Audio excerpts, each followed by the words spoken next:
when you join, it's save some money on your grocery bill, which is ridiculous nonsense because the things you end up buying are things like supplements and energy drinks, not bread, milk, and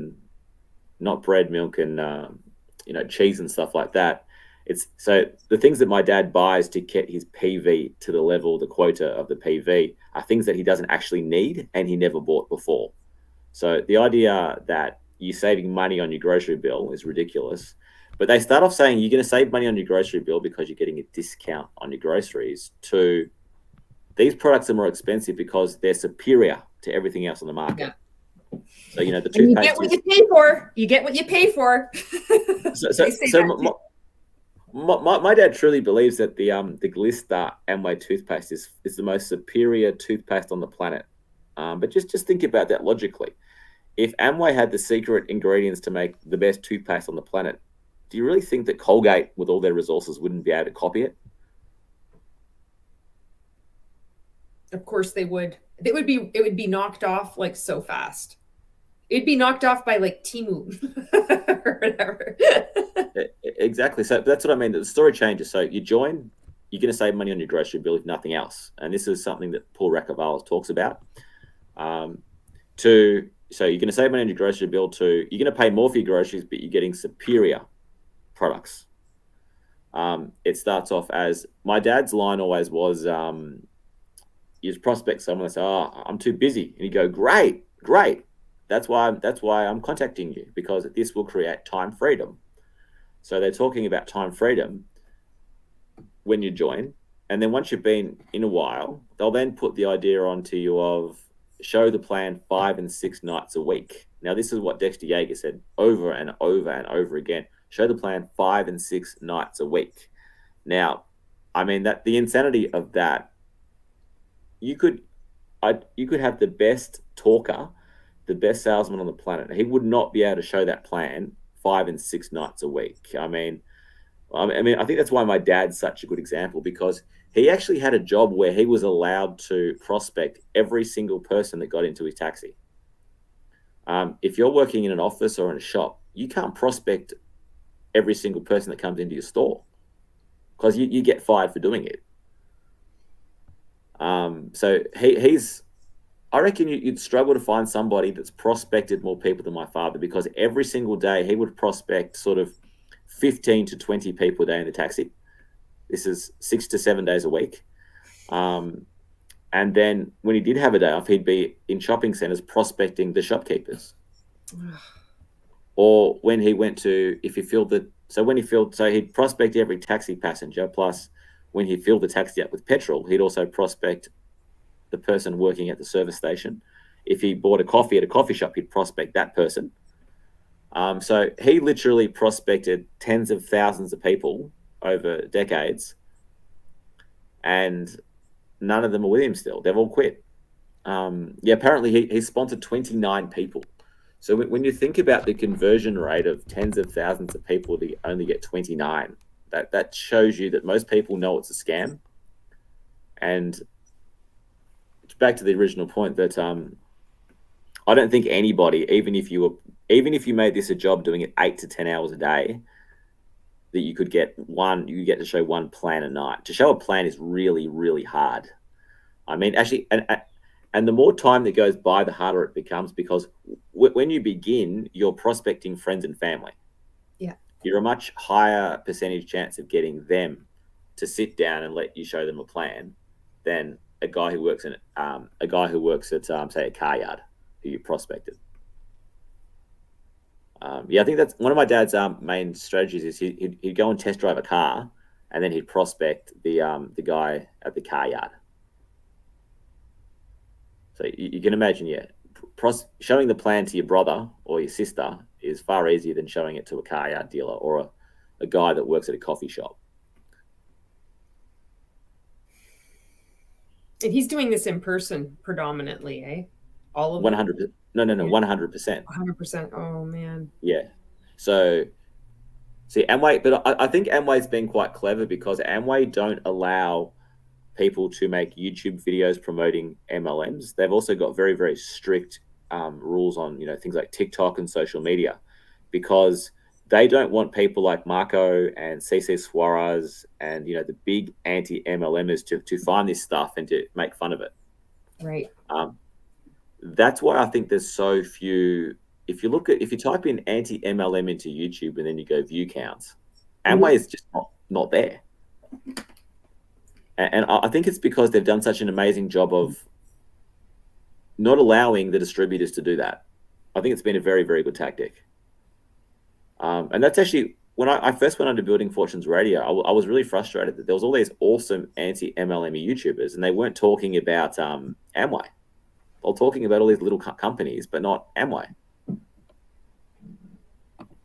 So, and there's so many reasons for that. I think like lack of material, and also distributors, hardly anybody was speaking out about it, trying to find their content. And because there's so much shame, like Amway is so good at exerting control over people. It's like the #1 MLM cult, spawned all the rest of these ones, all the rest of these multi-level marketing companies. So it's frustrating, but I can see it because a lot of if you're in an MLM, it's like, I know for me, it's like I'm trying to figure out what I was a part of. I'm trying to, as I'm speaking out, I didn't take time off to heal. I felt like I needed to speak out. That was part of healing and continuing to figure out what I want to warn people. I want to make sense of what's happened to me. And I want to continue to connect with others so then we can help each other heal. So it's like my company and then rank makers, like Mon8 and rank makers. It's like focused on that. And then it's frustrating on the outside it's like, well, why aren't they talking about this? But I think a lot of it is just access and a number of creators making content. When you've come out of an MLM, it's just energy. Sorry. I think Amway went out of their way to ban people from putting stuff about Amway onto YouTube. And that's why a lot of the creators don't know about Amway. Because if you were just doing your research on YouTube, Amway doesn't exist. Dexter Yeager doesn't exist. But that's what's been good recently. People like Always Marco, Seen Munga are talking about Amway. So there's a lot more awareness now of Amway than what there was even 2 years ago, which I think is really, really good. And I think too, the reason why people like Dexter Yeager are so important is because he's saying what they're saying now, but it's 4 decades ago. Yes. It's the same. It's not cutting edge. It's not new. Yeah.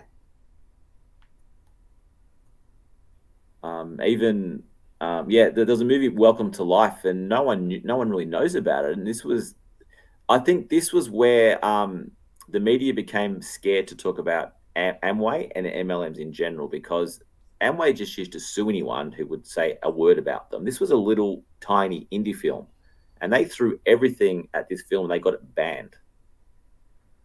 So I think from that moment, journalists and the media just thought, you know what, Amway's too hard. We'll look at the other MLMs, but not Amway. They're too hard. We're going to get sued if we do it.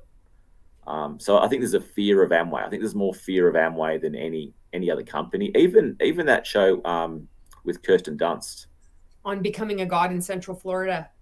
They were going to call it Amway, and they panicked and changed the name because they've gone, hang on, Amway's very litigious. You don't want to get sued here. So there's still a fear even today of Amway. Yeah. And that's why I think it's so important when an anti-MLM YouTuber gets sued that everyone piles in, re-uploads, and talks about it more. We need to sort of send them a message that if you ban a video, or even if you send a cease and desist letter, the thing you're trying to ban is going to get more views than if you do nothing. I think that's what we need to do. And I said to Scott when I spoke to him on Friday, I said, even though you hate Marco, even though you despise Marco, you need to set the example here and promote his video and say, look at this MLM company has banned it. Therefore, I'm going to re-upload it. I'm going to talk about this on Building Fortunes Radio. Yeah. Scott didn't agree because Scott's attitude was pretty much that he'll support anyone who's been sued by an MLM company except for Marco. Of course. So he agreed with me on the tactic, but just not for Marco. But right. I think it needs to be, even if you despise the person, even if you can't stand them, you're going to support them if they're being sued by an MLM company. And that's the way the good unions work. If you're working on a building site, if your worst enemy on that site is treated unfairly, you support that person. It's one in, it's all in. And that's the way we need to be in this anti-MLM community, in that, you know what, I'm going to support anybody who gets sued by an MLM company. Yeah. And I think if we do that a couple of times, the MLM companies, they're not silly. They're going to go, all right, suing these anti-MLM YouTubers does not work. We make a small problem bigger, so we're not going to do that anymore. And then you're going to have anti-MLM creators with more courage and more confidence to get out there and say the truth. Yeah. Yeah, it's hard. It's hard to band together, because part of that of, all in, all for one, is the same techniques that were used on many of us when we were in MLM. So it's too fresh of a wound. Yeah. So it's a challenge, because you're trying to act as one or act together, but also still be like, feel that you have your autonomy, even though you do have your autonomy. I think Robert Fitzpatrick had talked about this, of like the need for there to be some kind of cohesive people, yes, like coming together doing that. And I think that it will. I think that it will evolve to that. I think it's early days still, from what I've seen. I'm still new out at this. There's been people at this a hell of a lot longer than I have. You have been, for sure. Well, that's one thing Scott said, but at the same time, he was then saying, well, he's not going to work with Marco. So he's saying we need to work together, except for Marco. Except for Marco. That's pretty much. He's willing to have anyone on his show except for Marco. That's so weird. Any of the big anti-MLMers, but not Marco. Yeah. Whereas I'm like, no, you can set the example, a really, really good example, and get your worst enemy on and be like, even though this guy's my worst enemy, even though I hate this guy, I'm still going to work with him. Yeah. I think that would be a very good message, but I think I'm going to struggle to convince Scott of that idea. Yeah. Sadly. I don't think that you'll be successful in that. I think that he's too stubborn. I think he's too deep into his ways. I'm pretty persistent. I've been trying for 23 years to talk my dad out of Amway. I think it's going to be far, far easier to convince Scott to go on Marco's to get Marco to go on his radio show than to get my dad to quit Amway.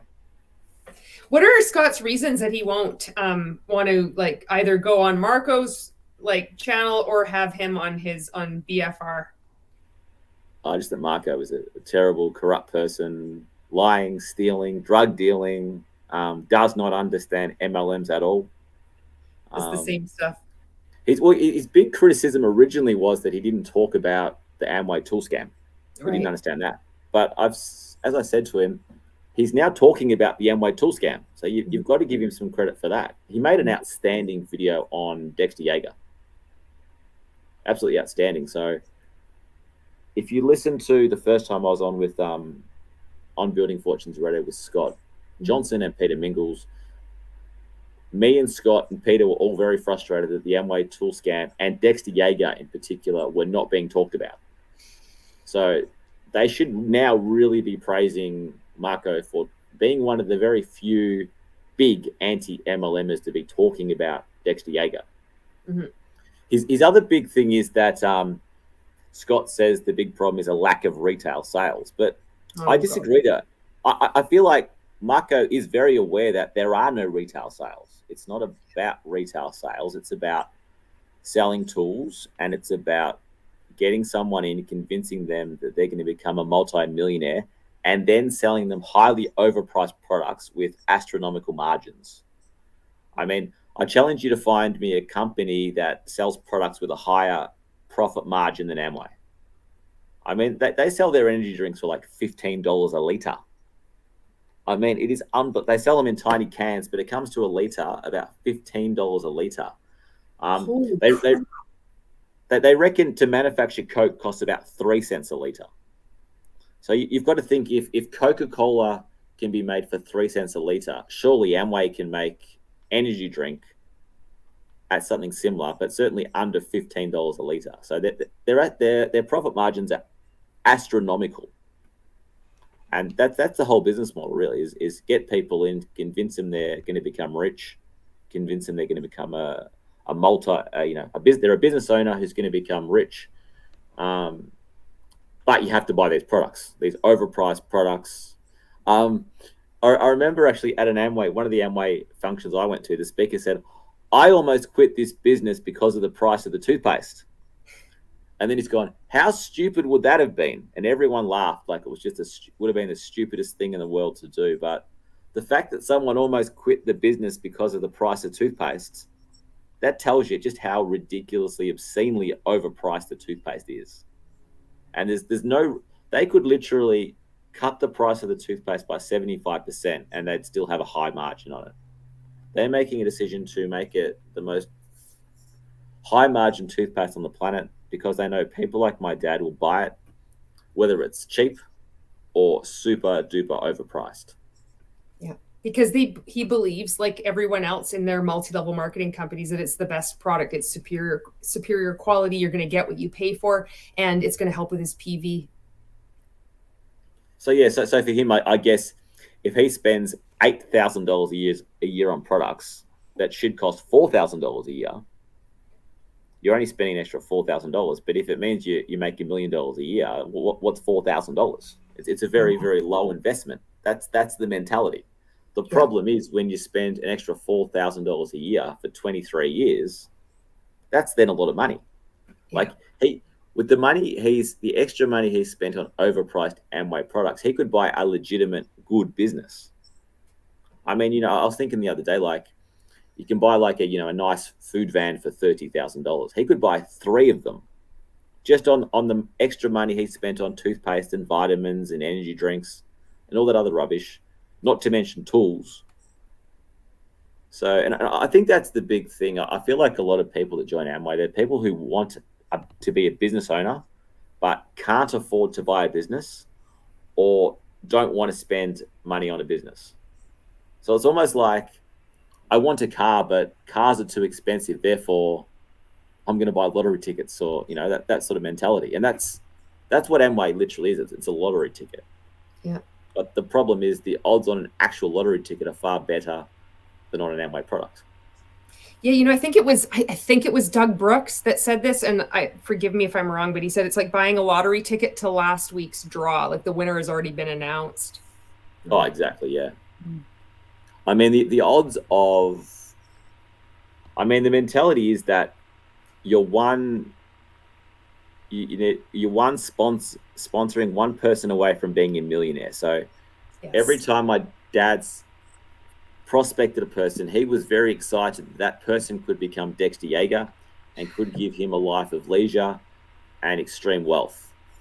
But the problem is the odds of you prospecting somebody and then becoming a Dexter Yeager are absolutely astronomical, and you would literally be better off to buy a lotto ticket. It's far more likely that you're going to win the lottery than prospect and then successfully sponsor a Dexter Yeager. I mean, Dexter Yeager is one in millions. I keep nodding my head because all of this I experienced, and this is like Mon 8 now. So 2017 to 2021, everything. That's what exactly. I'm like, I'm just one person away. I might recruit the next rock star. Even going to the event. Going to an event is totally different than listening to a video or like tuning into a live video, because there's something magical. There's something about being around the people in the same room as you that are millionaires, that are they're multimillionaires. You might hear something, you might just see the way somebody behaves in a certain way, and that's going to be the unlock. Like all of this stuff, yeah.